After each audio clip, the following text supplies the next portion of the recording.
नमस्कार, ये आकाशवाणी चंडीगढ़ है। अब आप प्रतिका से प्रादेशिक समाचार सुनिए। 8 राज्यों और केंद्र शासित प्रदेशों की 57 लोकसभा सीटों के लिए 7वें और अंतिम चरण का मतदान कल होगा। इस चरण में हिमाचल प्रदेश की 4 और चंडीगढ़ की 1 सीट के लिए भी मतदान होगा। मतदान कल सुबह 7 बजे शुरू होगा। प्रधानमंत्री और भारतीय जनता पार्टी के वरिष्ठ नेता नरेंद्र मोदी और केंद्रीय मंत्री व बीजेपी नेता अनुराग ठाकुर तथा कांग्रेस नेता मनीष तिवारी व बीजेपी नेता संजय टंडन सहित कई प्रमुख नेताओं का राजनीतिक भविष्य कल ईवीएम में बंद हो जाएगा। इन क्षेत्रों में निर्बाध और पारदर्शी मतदान सुनिश्चित करने के लिए निर्वाचन आयोग ने व्यापक प्रबंध किए हैं। मतदान केंद्रों पर शेड, पेयजल, शौचालय, व्हील चेयर और बिजली की उचित व्यवस्था की गई है। किसी प्रकार की घटना से निपटने के लिए निर्वाचन क्षेत्रों में सुरक्षा बढ़ा दी गई है ताकि मतदान स्वतंत्र और निष्पक्ष तरीके से संपन्न किया जा सके। हरियाणा में इस बार लोकसभा चुनाव में एक नया रिकॉर्ड बना है। 20 साल बाद ये पहली बार है कि राज्य में कहीं किसी मतदान केंद्र या बूथ पर कोई पुनर्मतदान नहीं हुआ है। मुख्य निर्वाचन अधिकारी अनुराग अग्रवाल ने कहा कि निर्वाचन आयोग ने राज्य में निष्पक्ष और पारदर्शी तरीके से हुए मतदान की सराहना की है। उन्होंने कहा कि 2004 से 2019 तक के लोकसभा चुनाव में हर बार कभी न कभी पुनर्मतदान हुआ है। श्री अग्रवाल ने विस्तृत जानकारी देते हुए बताया कि 2004 के लोकसभा आम चुनाव के दौरान हरियाणा में 12 मई को अंबाला, कुरुक्षेत्र, सोनीपत, फरीदाबाद और भिवानी लोकसभा क्षेत्रों में कुल 11 मतदान केंद्रों पर पुनः मतदान हुआ। इसी प्रकार 2009 के लोकसभा चुनाव में सिरसा लोकसभा क्षेत्र में एक मतदान केंद्र पर 13 मई को पुनः मतदान हुआ था। उन्होंने बताया कि 2014 के लोकसभा चुनाव के दौरान गुड़गांव लोकसभा क्षेत्र में 15 मई को कुल 8 मतदान केंद्रों पर पुनः मतदान हुआ था, जबकि 2019 के लोकसभा चुनाव में फरीदाबाद लोकसभा क्षेत्र में 19 मई को एक मतदान केंद्र पर पुनः मतदान हुआ था। इस बार 2024 के चुनाव में कहीं पर भी दोबारा मतदान की जरूरत नहीं पड़ी। श्री अग्रवाल ने कहा कि मतदान प्रक्रिया को सुचारू रूप से चलाने के लिए सभी अधिकारी और कर्मचारी सराहना के पात्र हैं।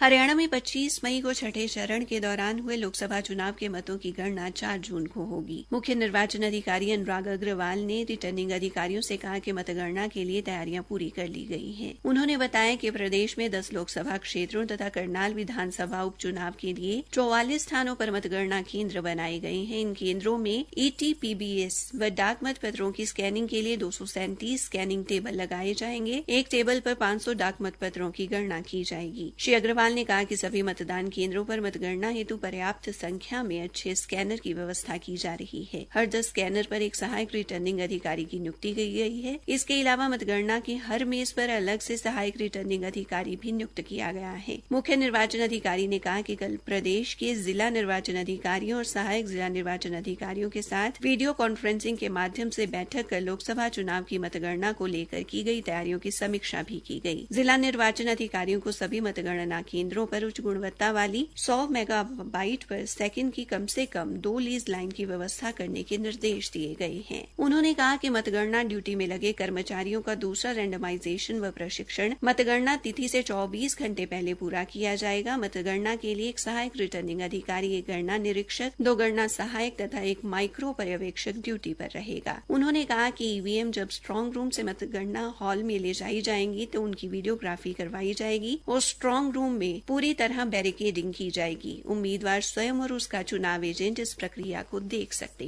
हैं। हरियाणा सिख गुरुद्वारा प्रबंधक समिति के प्रधान जत्थेदार भूपेंद्र सिंह असंध ने हरियाणा सरकार से समिति के चुनाव जल्द से जल्द करवाने की मांग की है। कल कुरुक्षेत्र में एक पत्रकार वार्ता में उन्होंने कहा कि समिति पूरी तरह से चुनाव कराने के हक में है। इस मौके पर उनके साथ कनिष्ठ उप प्रधान बीबी रविंदर कौर अजराना तथा धर्म प्रचारक समिति के अध्यक्ष जत्थेदार बलजीत सिंह दादूवाल उपस्थित रहे। इस दौरान श्री दादूवाल ने बताया कि गुरुद्वारों के प्रबंध व कर्मचारियों पर नजर रखने के लिए मुख्यालय में सभी गुरुद्वारों के CCTV कैमरों का एक नियंत्रण कक्ष स्थापित किया जाएगा। इसी के साथ ये समाचार बुलेटिन समाप्त हुआ।